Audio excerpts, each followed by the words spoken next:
warahmatullahi wabarakatuh. Perkenalkan, nama saya Ayu Oktaviana, mahasiswa Kebidanan Sarjana Terapan dari kampus Universitas Aisyah Yogyakarta. Saya perwakilan dari kelas D2, bimbingan dari Ibu Yekti Satriandari. Di sini saya sedang menyelesaikan tugas real teaching dengan tema KIE Gizi pada Ibu Nifas. Di sini terdapat beberapa soal dan pembahasannya. Silakan disimak videonya. Soal nomor 1. Seorang perempuan berumur 32 tahun, P1A0, melahirkan secara normal 6 hari yang lalu, datang ke PMB Melati dengan keluhan badan panas dan dingin, mudah letih, lesu, dan tidak berselera makan. Hasil pemeriksaan, tekanan darah 100/80 mmHg, nadi 75 kali per menit, pernapasan 20 kali per menit, suhu 37,7 derajat Celcius, Hb 10 gram per dl. Pertanyaannya, apakah tindakan yang tepat pada kasus tersebut? A. Istirahat total. B. Nutrisi adekuat. C. Pemberian vitamin A. D. Rujuk rumah sakit. E. Pemberian antibiotik. Pembahasan. Nutrisi adekuat memberikan daya tahan tubuh dan proses involusi yang baik. Maka, ketika ibu mengkonsumsi nutrisi adekuat akan segera membaik keadaannya. Soal nomor 2. Seorang perempuan umur 25 tahun, P1A0, melahirkan secara normal 3 hari yang lalu, kemudian datang ke PMB Mawar dengan keluhan lemah, letih, lesu. Hasil anamnesis tidak boleh makan yang amis-amis oleh keluarga.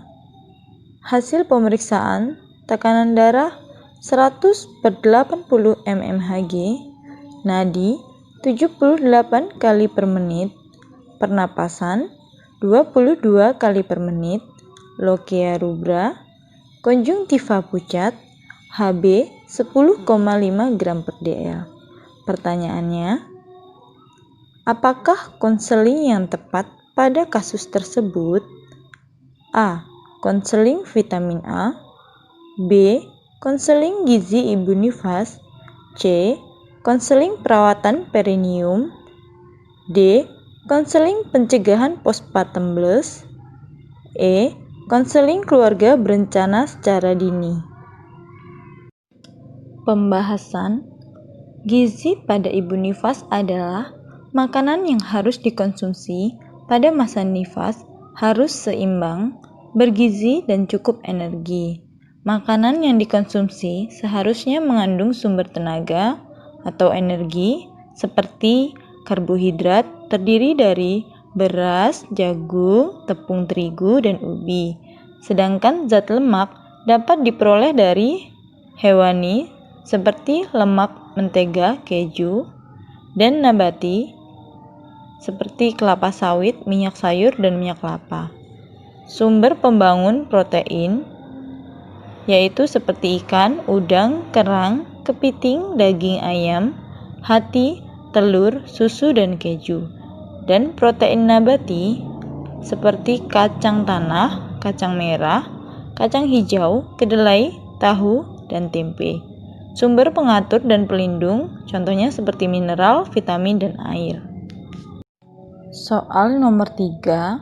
Seorang perempuan berumur 24 tahun, P1A0, AH1, melahirkan 2 hari yang lalu, datang ke PMB dengan keluhan nyeri pada jahitannya.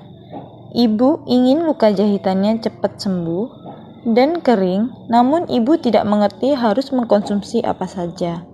Hasil pemeriksaan, tekanan darah 110/90 mmHg, nadi 80 kali per menit, pernapasan 23 kali per menit, lochia rubra, ASI sudah keluar.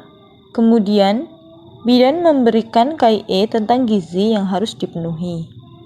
Pertanyaannya, apa KIE yang tepat untuk kasus tersebut? A. KIE mengkonsumsi yodium. B. KIE mengkonsumsi mineral. C. KIE mengkonsumsi protein. D. KIE mengkonsumsi vitamin D. E. KIE mengkonsumsi karbohidrat. Pembahasan.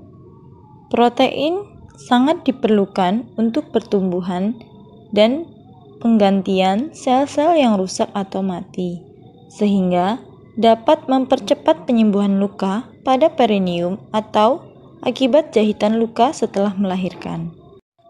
Soal nomor 4.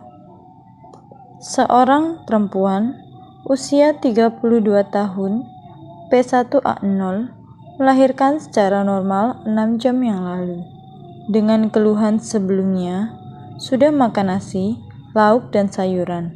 Namun, ibu mengeluh masih lemas dan sering mengantuk. Hasil pemeriksaan, tekanan darah 100/80 mmHg, nadi 80 kali per menit, pernapasan 23 kali per menit, lokea rubra, Hb 9,8 gram per dl. Pertanyaannya, apa suplemen yang dapat memenuhi kebutuhan ibu? A. Protein dan mineral. B. Vitamin A dan tablet Fe. C. Zinc dan vitamin C. D. Zat besi dan karbohidrat. E. Karbohidrat dan mineral. Pembahasan. Manfaat vitamin A untuk ibu nifas adalah untuk memperoleh kualitas ASI sehingga dapat meningkatkan sistem kekebalan tubuh dan mempercepat proses pemulihan setelah melahirkan. Tambahan Fe, zat besi, sangat penting dalam masa menyusui karena dibutuhkan untuk kenaikan sirkulasi darah dan sel, serta menambah sel darah merah Hb, sehingga daya angkut oksigen mencukupi kebutuhan. Sumber zat besi antara lain seperti kuning telur, hati, daging, kerang, ikan, kacang-kacangan, dan sayuran hijau.